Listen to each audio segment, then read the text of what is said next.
We're here at Skyline CrossFit, and this is the Goblet Squat.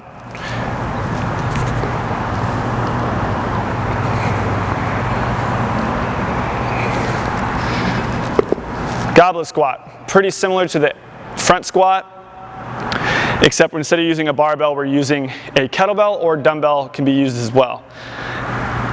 First thing you want to do is foot placement.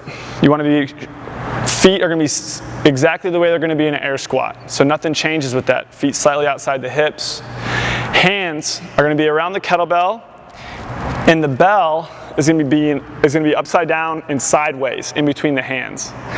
There's a lot of different ways I've seen people do it. This seems to be the most efficient because I can get this part of the bell right on the chest, under the chin, and that enables me to get into a better position. Next, full range of motion. We want to make sure that we're getting that full depth in the squat. If you cannot get full depth in the squat, or you're coaching someone that can't, grab a target, a med ball, maybe a pad. Make sure that they're getting full depth without load. Once your athlete has full range of motion, then you can start loading them with the kettlebell or a dumbbell. If your athlete's kind of in between, like they can do air squats, but the barbell is just a little bit too much for them at that point, kettlebell is a great kind of kickstart into the barbell.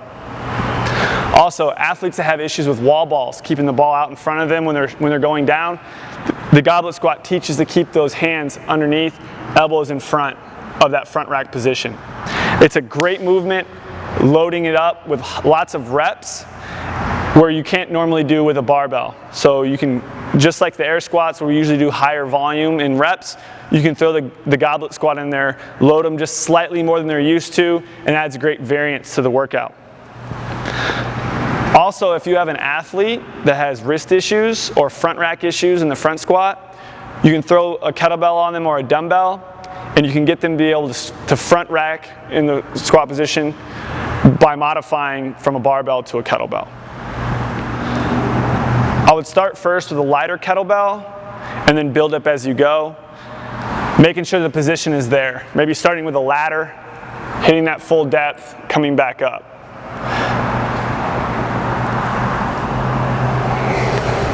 As you get more comfortable, the heavier the kettlebell, heavier the dumbbell you can go.